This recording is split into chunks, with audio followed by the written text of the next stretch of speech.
When I was a kid, I used to have these nightmares that, I had to take the mark of the beast, or else I'd have my head chopped off. And, what to decide, if I don't, I don't want the mark of the beast because I don't want to go to hell, but, I don't want my head chopped off either. Well, I can assure you that there's nothing as sinister as that in this chapter. This chapter is about the beast, and it's about the other beast as well, the false prophet, and it's also about the mark, but it's none of those things. You can relax, but let's read first.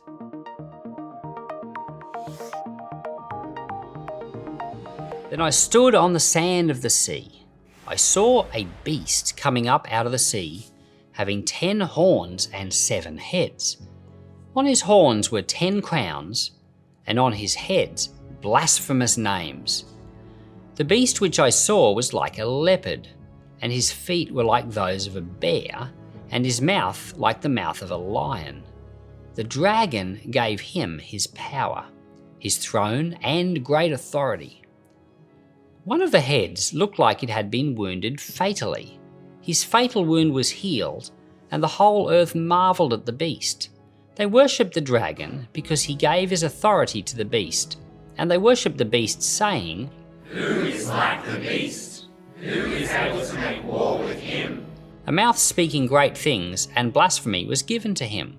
Authority to make war for 42 months was given to him. He opened his mouth for blasphemy against God, to blaspheme his name and his dwelling, those who dwell in heaven. It was given to him to make war with the saints and to overcome them.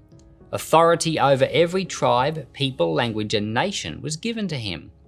All who dwell on the earth will worship him. Everyone whose name has not been written from the foundation of the world in the book of life of the Lamb who has been killed. If anyone has an ear, let him hear. If anyone is to go into captivity, he will go into captivity. If anyone is to be killed with the sword, he must be killed. Here is the endurance and the faith of the saints. I saw another beast coming up out of the earth. He had 2 horns like a lamb, and he spoke like a dragon. He exercises all the authority of the first beast in his presence. He makes the earth and those who dwell in it to worship the first beast, whose fatal wound was healed. He performs great signs, even making fire come down out of the sky to the earth in sight of the people. He deceives my own, people who dwell on the earth, because of the signs he was granted to do in front of the beast, saying to those who dwell on the earth that they should make an image to the beast who had the sword wound and lived. It was given to him to give breath to it, to the image of the beast, that the image of the beast should both speak and cause as many as wouldn't worship the image of the beast to be killed.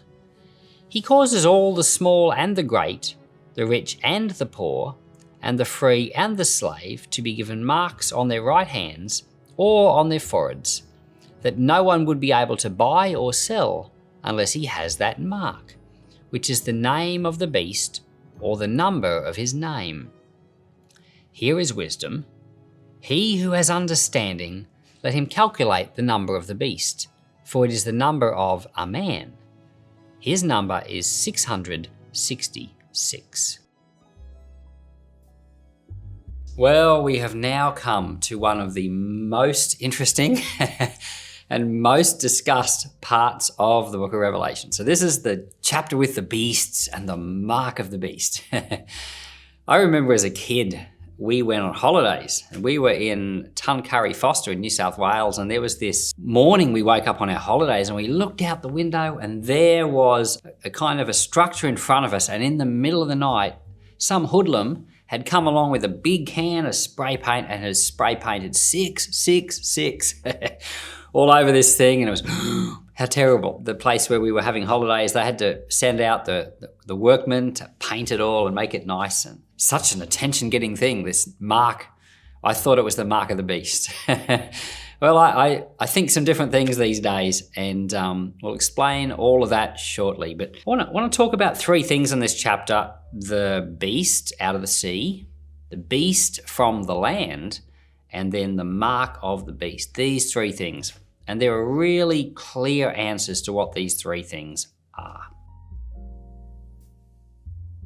I've said previously in Revelation videos, but also in Old Testament prophecy videos and other places, that in Bible symbolism or in Jewish symbolism, the sea was always a symbol for the Gentiles or the nations. The land was always a symbol for, it means like the promised land, but it was always a symbol for the Jews. And there were places in the Old Testament prophets where they would talk about the land and the sea, or they would talk about those who were near and those who were far, the Jews and the Gentiles. Well, in this chapter, we have a beast coming up out of the sea. So this is something coming up out of the nations. In the book of Daniel, he had visions of beasts. By the time we get to Revelation, the symbol for beast is well established in the Bible. Beasts are always empires. Daniel had several of these visions. And in Daniel chapter 7, he has a vision of 4 beasts. And the first of these beasts is like a lion, and that's the Babylonian Empire. The second of those beasts in Daniel 7 was like a bear, and that was the Persian Empire. The third beast was like a leopard type of a cat thing. It ended up being the Greek Empire, and it had 4 horns. And we know from history that the Greek Empire, after Alexander the Great died, it ended up being split into 4 groups, or 4 sub-empires. That's just history. And then there was a 4th beast in Daniel 7 that was terrifying and more ferocious than the previous beasts. That was the Roman Empire. Now all of that, you can just go to Daniel chapter 7 and you can read it. And it's just all reasonably straightforward. And elsewhere in Daniel 2, he has these other visions. King Nebuchadnezzar has a dream of a statue, and its head is gold, and its shoulders and that are silver, and then its midriff is bronze. And it's these same empires. It's the head of gold was the Babylonian Empire, and the chest and shoulders of silver was the Persian Empire. So it's the same empires. But Daniel has multiple experiences or visions of them. When we get to Revelation and it's describing a beast out of the sea, you might not have realized, but it's very obvious that it's the 4th beast in Daniel's vision. It's very obvious. In Daniel's vision, he sees these 3 beasts, the first like a lion, the second like a bear, the third like a leopard or something like that, and the 4th more terrifying than the previous 3, but the 4th has 10 horns. So there's this clue that the 4th beast has these 10 horns. When we come to this chapter, chapter 13, we find out that, where am I? Let me just grab my notes. Where are we? We find out in this chapter that this beast that comes up out of the sea, it says here in verse 2, was like a leopard. Its feet were like those of a bear. Its mouth was like that of a lion, and this beast had 10 horns, 10 horns. Exactly the same as in Daniel chapter 7. So this beast here described in Revelation 13 has got features of all the previous, of the Babylon, it's got features of the Babylonian, Persian, and Greek empires, but it's different. It's got the same 10 horns that the 4th beast had in Daniel 7. It's the Roman Empire. So if you knew your Bible and you knew Daniel and his visions and you knew the Nebuchadnezzar dream and you understood the book of Daniel, and then you read this Revelation chapter 13, this beast out of the sea, in other words, out of the nations, you can see, oh, it's the 4th beast that was in Daniel, and it's very obvious. This beast is the Roman Empire. And if you think about it, it did have features from all those previous empires, and the most obvious of those features was the Greek language. Why is it that a Roman Empire, you'd think that they would speak Latin, which is the Roman language, but no, they don't. Everywhere in the Roman Empire, obviously Latin was spoken, but the Greek was the predominant language, the language of the previous empire. And so you've got features of these previous empires. As the Romans would come along conquering more and more areas, they wouldn't make them be Roman. They would make them be Roman in some ways, but they wouldn't change their religion, or they would just incorporate them in. So you end up with this giant empire that has so many different tribes and languages and groups of people in it, but it's ruled by like one emperor. And it's said here in Revelation 13 that the people of the land marveled and said, "Who is like the beast?" I today still kind of think that's quite an amazing thing. The Roman Empire was quite marvelous. And if I think about the extent of the Roman Empire now, it was all the way from England, Britain. It didn't quite conquer the whole island of Britain. It didn't conquer Scotland, but from Scotland, from the border of Scotland down, from England, France, Spain, huge parts of Germany, right across Turkey, north of Turkey, and then all through Persia. But not all of Persia, but then you got south, the Middle East, the Levant, parts of Arabia, then Egypt, then going across the top of Africa, Libya, Algeria, Morocco and Mauritania, and all in between, Crete and Malta, Sicily. There's so many countries in the world today that were that former Roman Empire. I think that's astounding. Imagine you had a country today that encompassed all of that, encompassed all those languages, all those people. You would say, who is like the beast? It's incredibly marvelous, I thought. And I think that it's amazing. And so what's being seen here by John is he's seeing a beast come up out of the sea. It's the Roman Empire. Now, of course, the Roman Empire was already in place at the time that Daniel saw this vision. John himself, at the time he saw this vision, the Roman Empire already existed. And in fact, he was in Patmos because of their persecution. But the way that visions work is they're symbolic, and they just describe a situation that is. So it wasn't saying that it didn't, it's not saying that this is a beast that's going to come in the future. Just because the Roman Empire was already there doesn't mean you can discount it and say that's not it. You can't do that. You've got to look at the symbols which match back to the Old Testament, and you've got to do that all the way through the book of Revelation. You've got to match the symbols. You've got to use the Bible to explain the Bible. So many people are tempted to use newspapers to explain the Bible or current affairs. And they think, for example, this beast is going to have 10 horns. And I remember as a kid reading so many different end time theories, and I remembered reading a book where they said that the European Union was the beast because they said the European Union is made up of 10 countries. This is back then. The European Union is made up of 10 countries, and it's the former Roman Empire. So they were kind of seeing there was a connection to the Roman Empire there, but they were still thinking it's the future. And so this particular book I remember reading as a teenager was like, it's the European Union. Well, now, there are more than 10 countries in the European Union. That doesn't fit. So people wouldn't say that anymore. They would find something else. It's NATO. Or it's, the beast is the USA. Or the beast is, the Roman Catholic Church. Or so many different suggestions have been made. No, just use the Bible to explain the Bible. It's the Roman Empire. Beasts were always empires. We've got examples of it. We've got a Babylonian Empire. That was a beast. We've got a Persian Empire. That was a beast. Well, here's the Roman Empire. It's the beast. Very simple. And you might say, well, what do the 10 horns mean? Well, I actually don't know. I don't know what the 10 horns mean. I just know that's the symbol that was used back in Daniel, and it matches. So I know it's Rome. And different Bible commentators that do think it was Rome have suggested, at the time that this was written, there were 20-something Roman provinces, but 10 of them had a certain type of leader, so it's that. Or it could be, I don't know. Another suggestion was that 10 is the number of fullness. So it just means that all the kings of the Roman Empire were going to be, involved. Well, it could be that, I don't know. Some of the finer points I'm not sure about. I don't know every detail of the book of Revelation. To me, it's very obvious this is Rome because we have the biblical example to look at. It's Rome in Daniel 7, And here in Revelation 13, it's pointing at Daniel 7. It's Rome. It's just obvious. So that's the beast from the sea.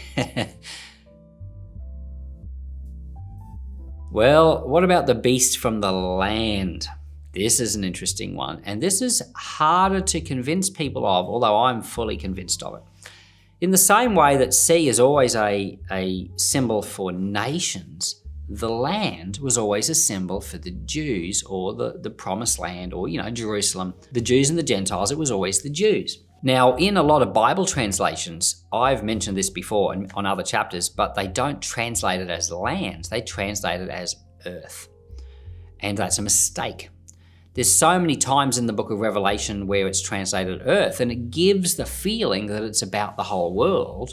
It's not about the whole world, it's about the land of Israel, or the promised land, or the land of Canaan, or, the greater region of Judea, including, Galilee and to the north, and Samaria, etc. Because translators have got this idea that it has to be about the future and has to be about the end of the world, they always translate it as earth or world. But if they realized that it was about events that were soon to happen, and it was about Jewish things, then they would translate it land. It's a translation choice.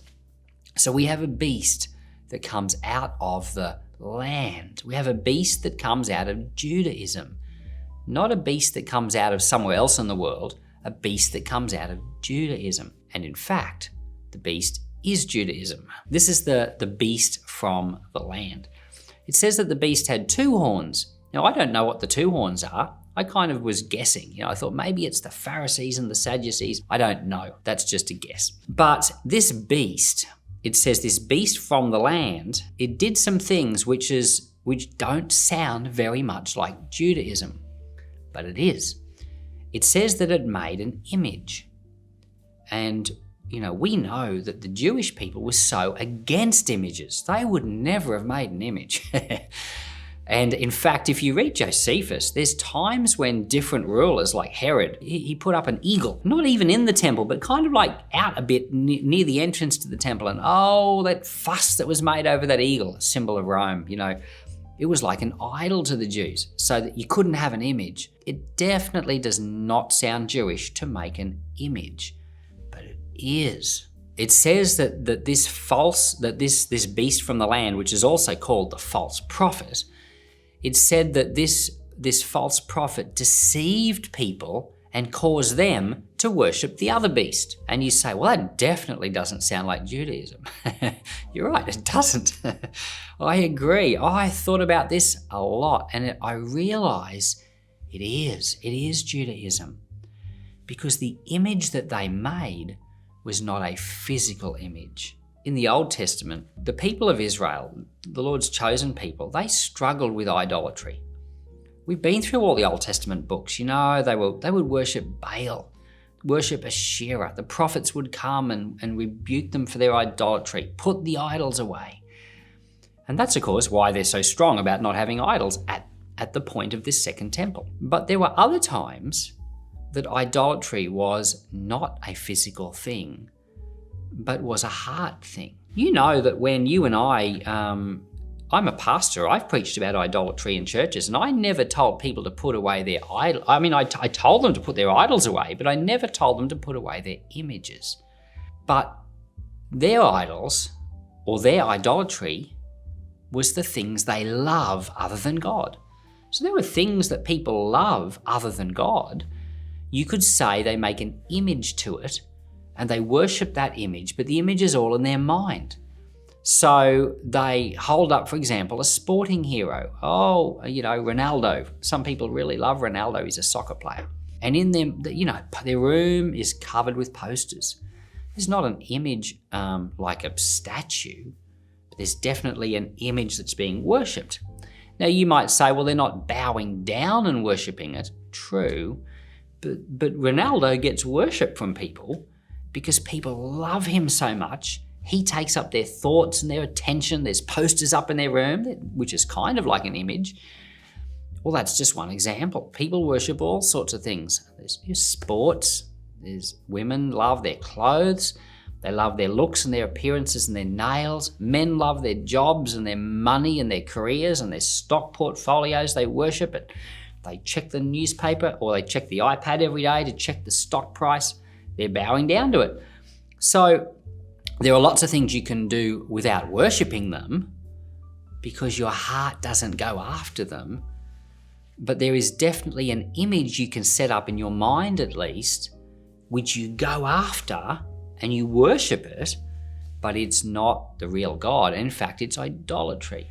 What the Jews did at the time of Jesus was they set up a false image and they worshipped that image, but that image was actually Rome. You've got to just take a moment and think about it.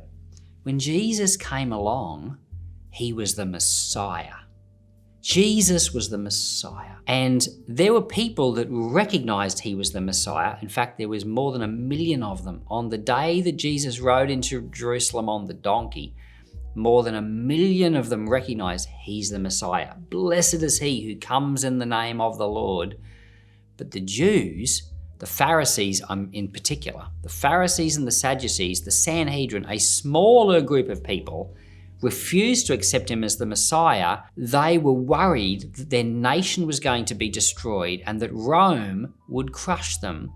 They went to Pontius Pilate early in the morning. So we have this impression that the crowd was so fickle and the millions of people turned on Jesus and they were all saying, crucify him. But no, they went to Pilate early in the morning. There were not millions of people there early in the morning saying, crucify him.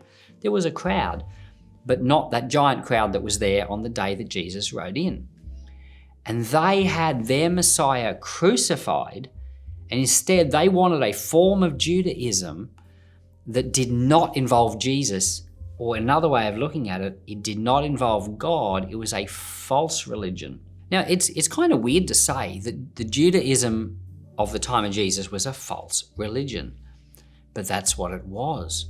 Jesus said to them, John 8 is the clearest, but also in Matthew 23 and other places, he was so angry at them. He said that Satan is your father. Now get a load of that.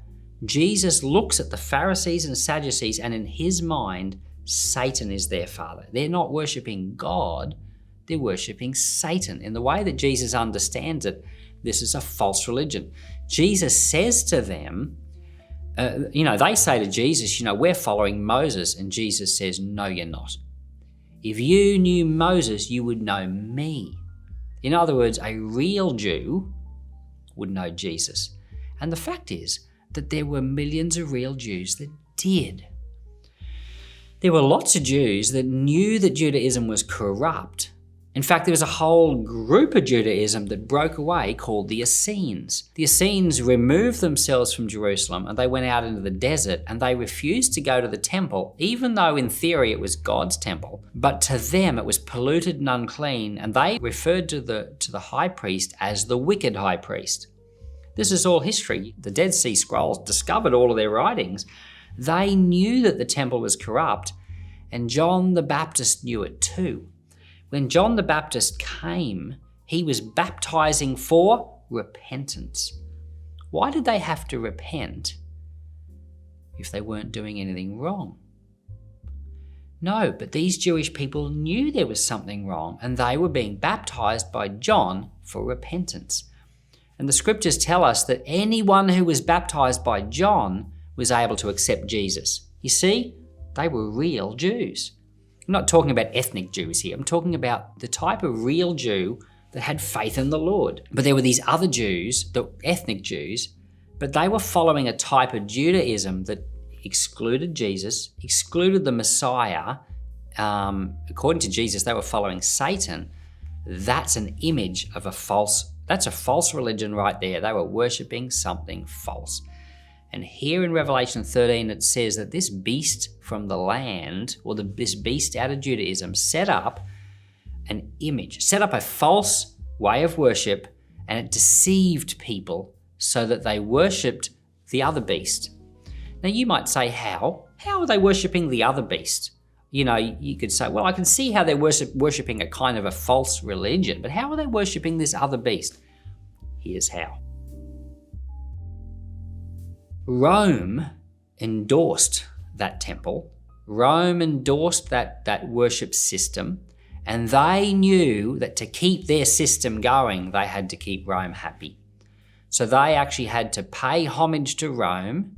Rome, pagan Rome. Rome that was idolatrous. Rome where Caesar was another god. They had to pay homage to another god to keep that temple in place. That temple was an image. It was no longer the Lord's house, it was someone else's house. Do you know that when Jesus went into the temple, he said, "You have made my Father's house a den of robbers." And then later on, Jesus goes out and said, no longer does he call it my house, he calls it your house. Jesus changes his language at some point, and he stops calling the temple my house or my Father's house. He starts calling it your house. So the temple becomes an image. The curtain is torn in two. It's no longer God's house. God's not there anymore. It's an image. Now you might say, "Oh, David, I think you're pushing the symbolism far too far. I think it can't possibly be that." Well, I get it's a bit hard to understand, to get your head around it, but the whole of the book of Revelation, these are symbols that are spiritual. It's the whole book. In fact, it's all Old Testament prophecy as well. When the sun goes dark, that's the lights turning out. When the stars fall from the sky, they're not people. Sometimes they're people, but they're not actual stars falling from the sky, but sometimes it's people falling from their positions or angels falling from the sky. One of the stars that falls from the sky is Lucifer. So over and over and over, the symbols are just not what you automatically think. You automatically want to think it's a real thing. You want to think that the beast from the land is an actual person with two horns. No one has any problem recognizing that the two horns are a symbol and that any future beast won't have real horns. You know, that people are happy with the idea that the beast in the future is not going to have 7 actual horns. They're happy to symbolize part of it, but they want to cling on to the idea that the beast is going to be an actual person. So it's really common to think that the beast from the sea is the Antichrist. Oh, there's going to be this actual real person. They don't believe he's got 7 horns.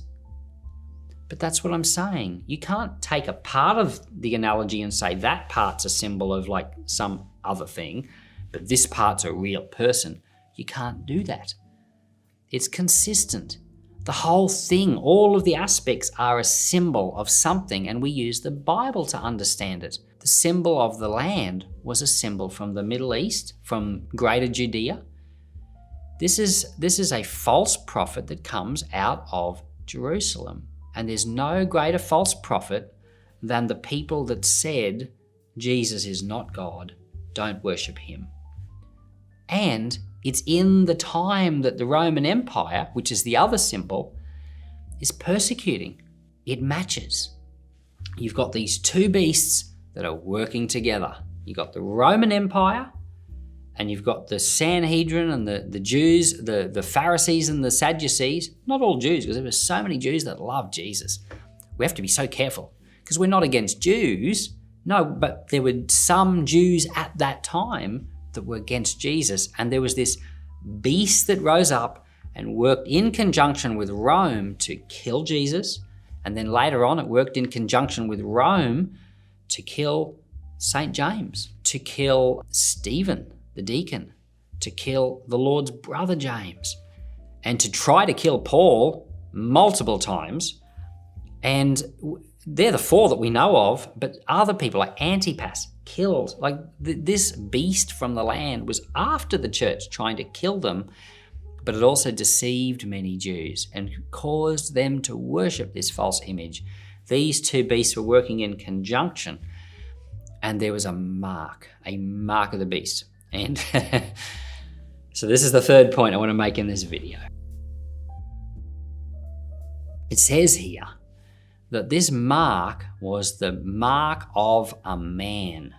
and his number was 666. I remember as a child watching the Thief in the Night videos, and there was a series of videos, and it starts off with a woman. This is dispensational perspective on the end of the world, and this woman, her alarm clock goes off. Brr, brr, brr. She wakes up, rolls over, and her husband's gone. He's not there. He's been raptured, but she doesn't know that yet. The news comes on the clock radio and says that millions of people have mysteriously disappeared. And she realizes, oh, my husband was right. And she goes down to the local church, but all the Christians are gone. But there in the local church were some other people who'd been church attenders, and they also weren't raptured, but somehow they realize that God's right and they all become Christians. But then the one world government is after them, and they have to take this mark. And if they don't take the mark, their head will be chopped off. And that's all in that video, Thief in the Night. Well, I was a kid. I watched that video, had nightmares. We weren't allowed to watch horror movies, but this one was a Christian movie. So we were allowed to watch that, but it's the closest thing a 10-year-old or a 12-year-old kid could come to seeing a horror movie. Oh, it stuck in my mind, and I didn't want to live through the end times. I didn't want to have that choice of take the mark of the beast or have your head chopped off. I have good news for you. The mark of the beast is not that. It's actually worse. I guess there's kind of good news and bad news, but you're not going to have to make that choice in this life. But you do have to make the choice. Every human has to make that choice to not take that mark. I need to explain it. But the mark was a thing back then. It's also a thing now, but the thing it is now is not a physical thing. I remember when COVID hit, and they were giving vaccines. Oh, so many people thought that the vaccine was the mark of the beast. It's not. They're not restricting you from going to the shops because you didn't have a vaccine. It's just that there's a human tendency we have towards getting alarmed and jumping to conclusions. No, like I've said many times, you have to take the Bible to interpret it. Now, where in the Bible is there a mark or something that the Jews would put on your hand or on your forehead? Remember, I said that this mark was something that the beast from the land, the Jews, would give to you, that this mark had to be on the forehead or on the hand. Where in the entire Bible do we find that? Well, we find it in the Old Testament. We find it in the books of Moses. It's called the Tephilim. You might straight away know what I'm talking about. But in I think it's the book of Deuteronomy, the Lord said to the children of Israel, he said, write these words and bind them on your head and bind them on the hands that you might never forget them. So the Jews, that's what the Lord said. And I kind of feel like the Lord, when he said that back in the Old Testament, was being figurative, kind of like, these things I'm telling you, they're so important, don't forget them. Even write them on your hand. Well, what the Jews did was they made, not initially, not when the first temple was there, but later on when the Jews were getting much more religious and much more focused on legally trying to keep the Old Testament, they made these little boxes called the Tephilim, and they'd have a little strap. And sometimes they'd strap it to their hand, but most often you see it strapped to their head. You might see in pictures of the Middle East, you might see Orthodox Jews at the Wailing Wall, praying, and they've got a little box strapped to their head. That's the Tephilim. So in the Old Testament, we have this thing where Jewish people would take a thing and put it on their hand or their head, and it was spiritual. Now, if people did that because out of love for the Lord, that's fine. But what if they're worshipping a false Judaism now? Because, Jesus has come along. Now, what if they've rejected Jesus and they're worshipping the false Judaism and they're putting these marks on their hand and on their forehead? What they're doing is they're taking a mark and they're worshipping this false image. They're worshipping a Judaism that doesn't have Jesus in it, so they're worshipping a false god, one of their own mental making, an image in their mind. And so that's the mark of the beast. And you might say, well, that still just doesn't make sense because, they weren't going around forcing people to take this mark. And if they didn't take the mark, that they couldn't buy or sell. That doesn't make sense at all. So you need a bit more information. This book of Revelation is written to 7 churches. It's not written to the whole world. You know, you and I, we've often thought that it was about the end of the world. We've often thought it was written to every human that lived on the earth.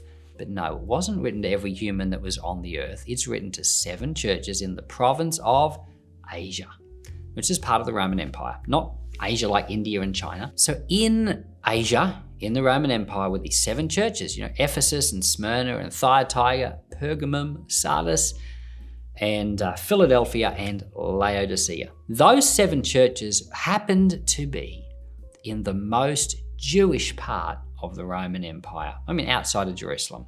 They say, I've read, that up to 20% of the people that lived in that part of the world were Jewish. So, a lot of those Jews found the Lord and found faith, so they're Christian Jews.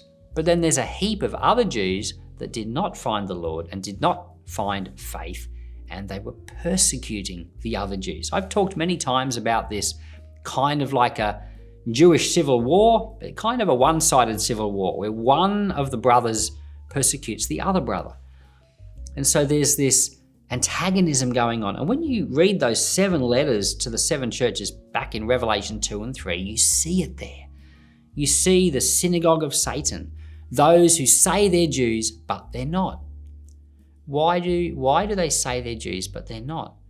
Because in the Lord's mind, they say they're Jews and they're following Judaism, but the real Jews are the ones that have accepted Jesus. That's why. So there's this antagonism there that's one-sided. It's going one way, but not going the other way. And there's persecution. And that's all happening in the province of Asia. So in the Roman Empire as a whole, if you were Jewish, you did not have to bow down and worship Caesar. It's an exception. All across the Roman Empire, they had this rule that people had to swear allegiance to Caesar, you know, at least periodically.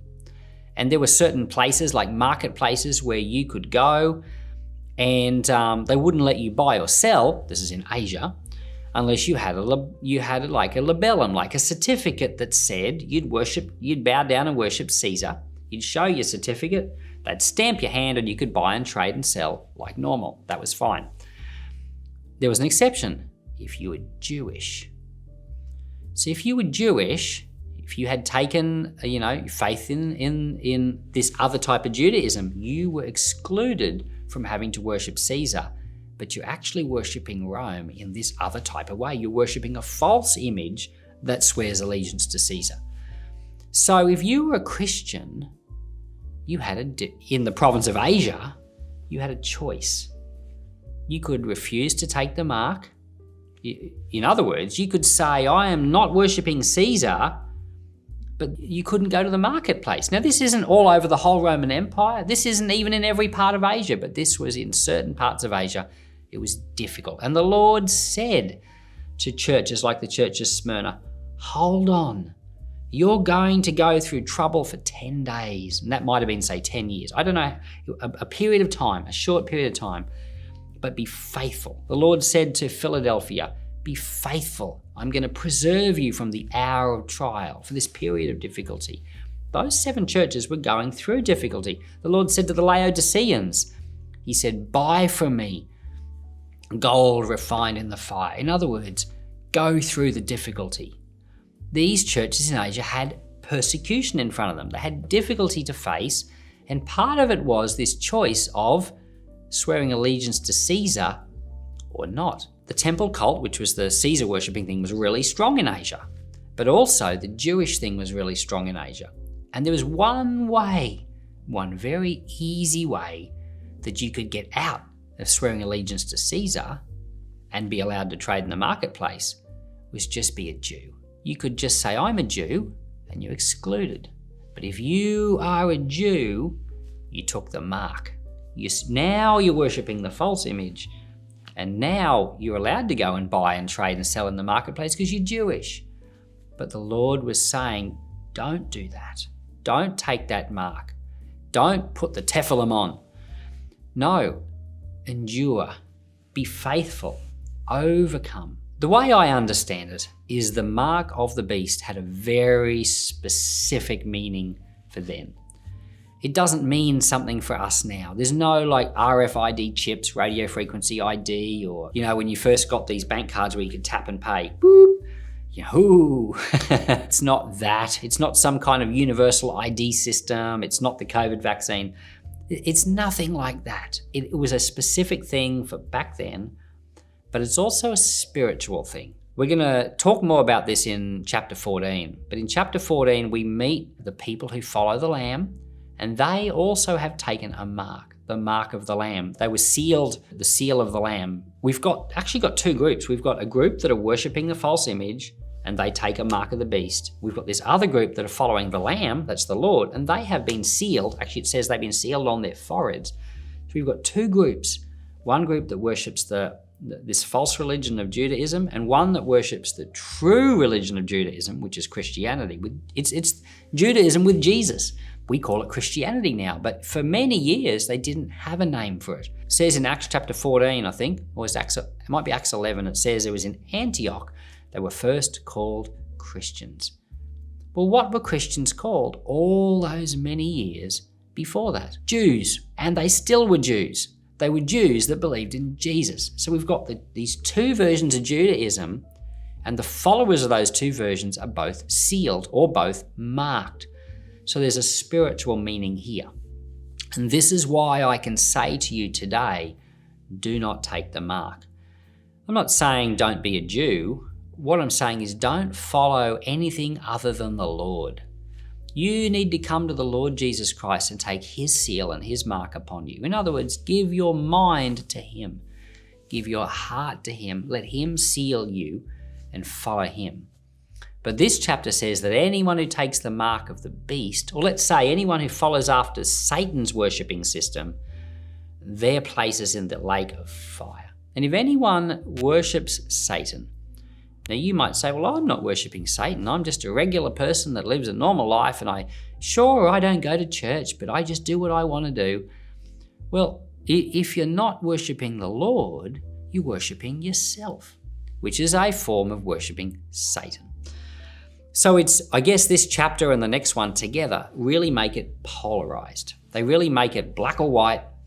It's one or the other. Now, the symbols do confuse it for some people, but to me, it's very, very simple. So let me summarize. The beast from the sea, it was the Roman Empire. The beast from the land, it was not Jews. There were lots of great Jews, plenty of Jews who love the Lord, but it was this Judaistic political system that supported Rome, and Rome supported it at least for a little while. And the mark of the beast was basically worshipping the Jewish system, which itself was giving allegiance to the beast. So that, in a very simple essence, is what that all is. Hope it's not been too complicated or too confusing. For us today, what does it mean? It means it's all about Jesus. We don't want to worship anyone other than Jesus. But it also means you don't have to worry about some mark in this world coming up in the future. There's plenty enough persecution of Christians without believing for more. If you're one of these people that tends to think the world's going to get worse and worse and worse, and then Christians are going to get persecuted, no doubt there will be times Christians will be persecuted. But let's let go of kind of hoping for that, or believing for that, or expecting for that. Instead, let's put our eyes on Jesus. Let's say, our hope be in him. Let's believe that the kingdom we have is a victorious one, that the gospel is going to grow and improve, and more people will be sealed with the love of Christ, not sealed with the worship of the evil one. So let the grace of God be yours. Father in heaven, I pray you'd help everyone that's watched this video. Help them to understand. Help them to see it as clearly as I can see it. Lord, your grace be at work for us. In Jesus' name, amen.